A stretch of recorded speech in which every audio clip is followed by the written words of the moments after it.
એ સેલો એલએફ બરોબર. જાડું પાતળું કરવાનો અવાજ. જી જી જી. બરાબર. પછી આ જે છે ને 1 2 3 4 હા. આ 4 છે ને તમારે 3 ઓક્સ છે 1 2 3 અને ચોથો નંબરનો ઇકો છે આ. જી જી. એના છે ને જો 1 2 3 ઓક્સ હા. અને આ ઇકોનું. બરાબર. હા. હવે આમાં આ ગ્રુપ આપ્યા છે. હા. ગ્રુપનું ઓપ્શન અહીં આપ્યું છે આ રહ્યું સબ. અહીં છે ને સબ. બરોબર. તો અહીંથી આ બટન દબાવ્યું ને તો આ જ સમજો કે બે માઇક છે તો આના બંનેના બે જ દબાવવાના. આ એક બરોબર. આ બે. બરોબર. તો આ ગ્રુપ જેટલું ઉઠાવો ને એટલું એની તાકાત વધે અવાજની. બરોબર. એના માટે ગ્રુપ આવે છે. ટૂંકમાં મારે ફ્લૂટ માટે ટૂંકમાં એનો સ્વીટનેસ માટે તમે ખાસ કયું સ્વીટનેસ માટે આ જે એચએફ હા એ ઓછી કરી દેવાની. એચએફ ઓછી કરી દેવાની. નહીં તો તમે જે તમે ફૂંક મારો ને તે સીધું સંભળાય. એટલે શાર્પ ને એચએફ બે અલગ અલગ શાર્પ અને બીજી કઈ જો શાર્પ આ કામ કરે HF.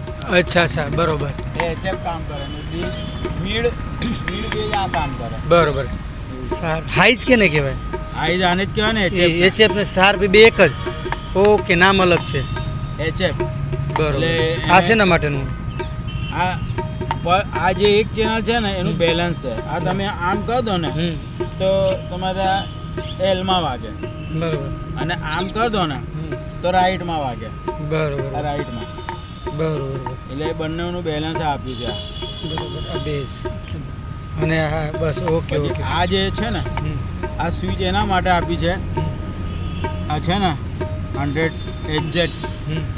એને અત્યારે સમજો આ દાબેલી રાખો ને તો થોડું નોર્મલ પાતળું નીકળે અવાજ. કયું આવે આ. અચ્છા એમ. પછી આને સ્વિચ ઉઠાવી દો ને તો તમારે બેજ વધી જાય. એવું હે?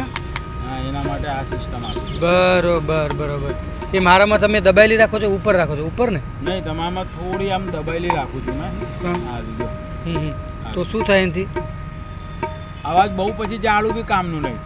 અચ્છા. આ કઈ તમારે શું કહે છે કી કે પેડ કે શું છે? ઓકે. સીધું સૂરજ આપણે સંભળાવું. ઓકે. અચ્છા. આ તો કઈ બી નથી.